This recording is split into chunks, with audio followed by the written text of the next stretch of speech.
പ്രചരണം ആദ്യഘട്ടത്തിലേക്ക് കടന്നിരിക്കുകയാണ്. എത്രമാത്രമാണ് നമ്മുടെ ഇപ്പോഴത്തെ ഒരു പ്രതീക്ഷയും പ്രവർത്തനവും? പ്രചരണം തുടങ്ങി, ജനങ്ങളെ ഞങ്ങൾ കണ്ടുകൊണ്ടിരിക്കുകയാണ്. ഒരിക്കലുമില്ലാത്ത പോലുള്ള അനുകൂല പ്രതികരണമാണ് ഇത്തവണ ഉണ്ടായത്. എല്ലാ വിഭാഗം ജനങ്ങളും അത് ഭരണ പ്രതിപക്ഷമോ ഏതാണെന്നുള്ളതൊന്നുമല്ല, എല്ലാവരും അതിൻ്റെ ഒരു അനുകൂല പ്രതികരണം. കാരണം കഴിഞ്ഞ 15 വർഷക്കാലം ഇവിടെ MP ഇല്ലായിരുന്നു. ഉള്ള MP എന്ന് പറഞ്ഞ ആളുകൾ കാണാതുമില്ല എന്നാണ് പലരും പറയുന്നത്. ഞങ്ങൾ എതിർ സ്ഥാനാർത്ഥിയെക്കുറിച്ചൊരു വാക്കും ഞങ്ങൾ പറയില്ല. ആ സ്ഥാനാർത്ഥി നമ്മുടെ മുമ്പിൽ വിഷയമല്ല. ഞാൻ 2009 ഇവിടുന്ന് MP സ്ഥാനത്ത് കഴിഞ്ഞു പോയത്.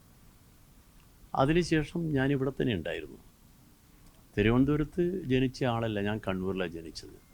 പക്ഷെ 4 പതിറ്റാണ്ട് കാലമായി ഇവിടെയുണ്ട്. അതിൽ 3 വർഷത്തിലധികം ഞാനിവിടെ MP-യുമായിരുന്നു.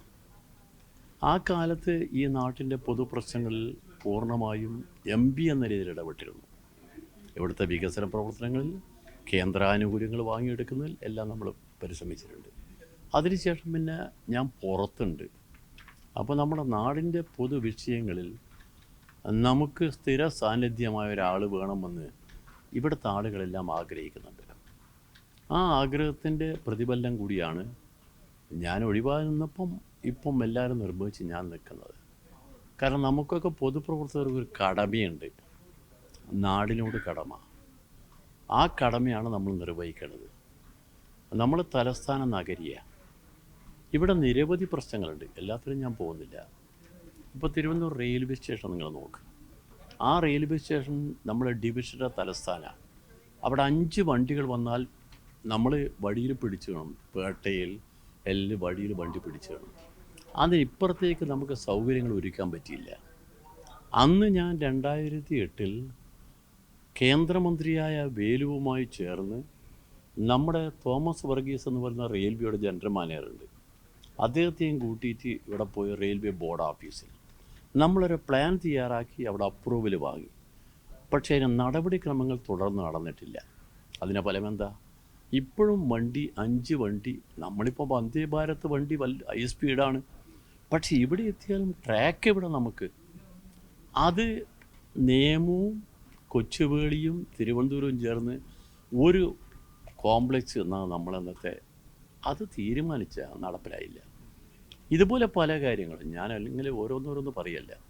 മനുഷ്യൻ്റെ ജീവിതവുമായി ബന്ധപ്പെട്ട് ഈ തലസ്ഥാന നഗരിയിൽ വേണ്ട വികസനം, ആ വികസനത്തിൽ നമ്മുടെ നാട് പിറകിലോട്ട് പോകുന്നു.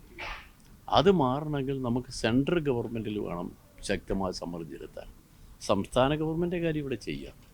സെൻട്രൽ ഗവൺമെൻറ്റിൽ ഇത് ചെലുത്തുന്നതിന് വേണ്ടി നമുക്കൊരു മനസ്സുകൊണ്ട് തന്നെ സെൻട്രൽ ഗവൺമെൻറ്റിൽ അത് ചെലുത്തണമെന്ന് തോന്നണം. അതിന് പറ്റിയ ഒരാളെന്ന രീതിയിൽ ജനങ്ങൾ ഇവിടുത്തെ ജനപ്രതിനിധിയെ കാണുക, അതിൻ്റെ ഒരു കർമ്മം നമ്മൾ നിർവഹിച്ചേ മതിയാവും. അതാണ് നമ്മുടെ മുമ്പിലുള്ള പ്രധാനപ്പെട്ട കാര്യം. പിന്നെ ഒരു പ്രശ്നം എന്താ പറഞ്ഞാൽ, ഇവിടെ എല്ലാവരും പറയുന്നത് ഇടതുപക്ഷ മുന്നണി 3-ാം സ്ഥാനത്തായിരുന്നല്ലോ എന്നാണ്. പക്ഷേ ഇടതുപക്ഷ മുന്നണി 1-ാം സ്ഥാനത്തായിരുന്ന 2005 അന്ന് 36,000 വോട്ടാണ് ഈ BJP എന്ന് പറയുന്ന പാർട്ടി കിട്ടിയത്. അപ്പോൾ ഇവിടെ കേരളത്തിൻ്റെ തലസ്ഥാനത്ത് പ്രധാനപ്പെട്ട എതിരാളികളെന്ന് പറയുന്നത് LDF UDF ആണ്. BJP ഒരു പ്രശ്നമല്ല. BJP ആണ് വലിയ ആൾ എന്ന് പറഞ്ഞിട്ട് ആ BJP ജയിക്കാതിരിക്കാൻ വോട്ട് വേണമെന്ന് ആ കോൺഗ്രസ്സുകാർ പലപ്പോഴും പറയാറ്. അങ്ങനെയാണ് പലപ്പോഴും ഇവിടെ ജയിച്ചു വന്നിട്ടുള്ള ചരിത്രം. അത് ഇത്തവണ ആവർത്തിക്കില്ല. ഇത്തവണ ജനങ്ങൾക്കറിയാം. ഇപ്പോൾ ഇവിടെ 7 അസംബ്ലി മണ്ഡലങ്ങൾ 6ഉം ഇടതുപക്ഷ ജനാധിപത്യ മുന്നണിയാണ്. 6 MLA-മാരും ഇപ്പോൾ പ്രവർത്തക രംഗത്ത് പാർലമെൻറ്റ് മണ്ഡലത്തിൽ ഈ സീറ്റ് ജയിക്കാൻ നമ്മളെ കൂടിയാണ്. അതുകൊണ്ട് നമുക്ക് നല്ല പ്രതീക്ഷയാണ്. ആ പ്രതീക്ഷ അനുസരിച്ച് നമ്മൾ മുന്നോട്ട് പോവുകയാണ്. ജനങ്ങളെ സഹകരണത്തോടുകൂടി നമ്മൾ ജയിച്ചു വരുമെന്ന് പൂർണ്ണ വിശ്വാസം ഞങ്ങൾക്കുണ്ട്. ശ്രീ M. വിജയകുമാർ, അദ്ദേഹം കൂടി പന്നിനൊപ്പം നമ്മുടെ ഓഫീസിലേക്ക് എത്തിയിട്ടുണ്ട്. സാവേ പറഞ്ഞ കാര്യം, പന്നിൻ്റെ ഒരു ലളിത ജീവിതത്തെക്കുറിച്ച് നമ്മൾ കയറി വന്നപ്പോൾ പറഞ്ഞതാണ്, സൂചിപ്പിച്ചതാണ്.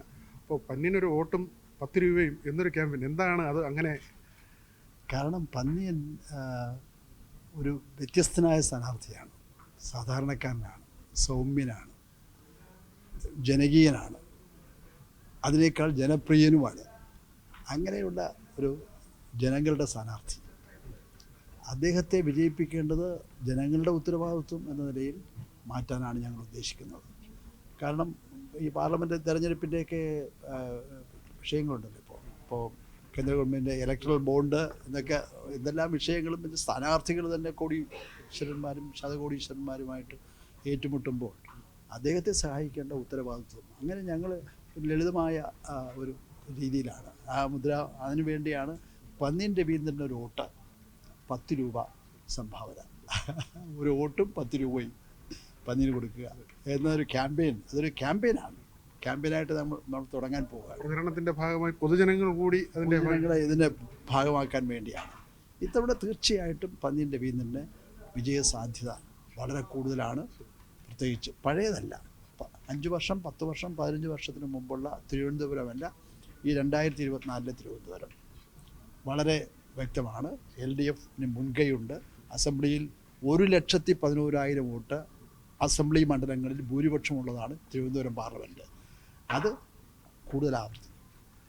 ഏതായിരുന്നാലും നേരത്തെ തന്നെ തിരുവനന്തപുരത്തിൻ്റെ ജനപ്രതിനിധിയായിട്ടുള്ള ആളാണ്, MP ആയിട്ടുള്ള ആളാണ് പന്നിൻ രവീന്ദ്രൻ. ഇപ്പോഴും അദ്ദേഹം തിരുവനന്തപുരത്ത് നടപ്പാക്കേണ്ട തിരുവനന്തപുരത്തിൻ്റെ സമസ്ത മേഖലകളും സ്പർശിച്ചുകൊണ്ടുള്ള പരാമർശമാണ് അദ്ദേഹം നടത്തുന്നത്. ജനങ്ങൾക്ക് മുന്നിൽ അദ്ദേഹം അവതരിപ്പിക്കുന്നതും ആ കാര്യങ്ങൾ തന്നെയാണ്. VV Vinod, News 18 Thiruvananthapuram.